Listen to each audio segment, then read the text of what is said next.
तुकाराम मुंढे यांची बदली नको, बौद्धभूमीचे पुनर्वसन हवे, संविधान संरक्षण समितीचे जिल्हा प्रशासनाच्या माध्यमातून मुख्यमंत्री देवेंद्र फडणवीस यांना निवेदन। संविधान संरक्षण समिती, जिल्हा धुळे यांच्या वतीने महाराष्ट्र राज्याचे मुख्यमंत्री तथा गृहमंत्री यांना धुळे जिल्हा प्रशासनामार्फत निवासी उपजिल्हाधिकारी शरद पवार यांना निवेदन देण्यात आले। निवेदनात अन्न व औषध प्रशासनाचे आयुक्त तुकाराम मुंढे यांनी अन्न व औषध भेसळ, गुटखा व अवैध व्यवसायांविरोधात केलेल्या धाक कारवाईचे कौतुक करून त्यांच्या कार्यक्षम व प्रामाणिक कामगिरीमुळे जनतेच्या आरोग्याचे संरक्षण होत असून शासनाची प्रतिमा अधिक मजबूत होत असल्याचे नमूद करण्यात आले। त्यामुळे त्यांची बदली इतरत्र करू नये, तसेच राज्यातील वाढत्या गुन्हेगारीवर प्रभावी नियंत्रणासाठी त्यांना महत्त्वाची जबाबदारी द्यावी, अशी मागणी करण्यात आली। तसेच भेसळखोर व गुटखा माफियांविरोधातील कठोर कारवाईमुळे त्यांच्या जीवितास धोका निर्माण होण्याची शक्यता असल्याने त्यांना झेड दर्जाची सुरक्षा प्रदान करावी, अशी मागणीही निवेदनातून करण्यात आली आहे। याचबरोबर कल्याण येथील बौद्धभूमीच्या पुनर्वसनाचा प्रश्न तातडीने मार्गी लावावा व बौद्ध बांधवांच्या भावना दुखावणाऱ्या घटनांची दखल घेऊन योग्य ती कार्यवाही करावी, अशी मागणी समितीने शासनाकडे केली आहे। संविधान संरक्षण समितीचे हरिश्चंद्र लोंढे, ज्येष्ठ पत्रकार बो. P. Landge, comrade L. R. Rao, Deepak Jadhav, G. D. Jadhav, B. T. Ahire, Shrikrishna Bedse, Harshbodh More, Kashinath Shinde, Chhotu More, Dhananjay Galankar, Vijay Wagh, comrade Popatrao Chaudhari, comrade Vasant Patil, Deepak Sonawane यांच्यासह समितीचे अनेक पदाधिकारी व कार्यकर्ते मोठ्या संख्येने उपस्थित होते।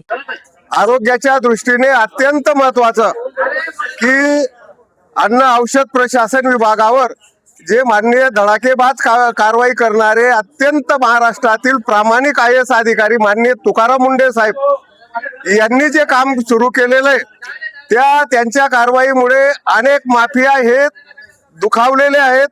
त्यामुळे त्यांची राजकीय दबावापोटी बदली होण्यासाठी अनेक प्रयत्न चालू असतात।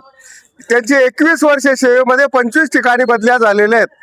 तर शासनाची प्रतिमा त्यांच्यामुळे सुधारते। तर सरकारने कोणत्याही माफिया किंवा कोणत्याही राजकीयाला दबावाला बळी न पडता तुकाराम मुंढे साहेबांची बदली करू नये, आणि त्यांनी बदली केलीच तर महाराष्ट्रातील गुन्हेगारी गुंडगिरी निवडण्यासाठी मुख्य सचिव किंवा गृह सचिव पदावर नियुक्ती करावी, त्यांना झेड कॅटेगरीची सुरक्षा देण्यात यावी, या बाबतीत आमचं एक निवेदन होतं।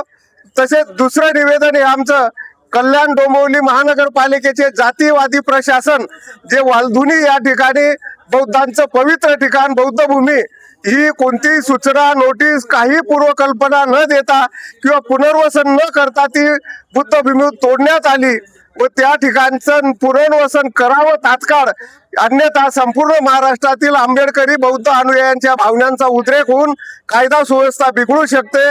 तसेच त्या जातीवादी प्रशासनाचं आम्ही जाहीर निषेध करत आहोत। या संदर्भात धुळे शहरातले संपूर्ण पुरोगामी विचार मंच, कॉम्रेड, भारतीय कम्युनिस्ट, मार्क्सवादी कम्युनिस्ट, संविधान समिती, बौद्ध महासभा यांच्या वतीनं आम्ही या ठिकाणी माननीय मुख्यमंत्र्यांना जिल्हाधिकारी मार्फतीने निवेदन देण्यासाठी उपस्थित आहोत।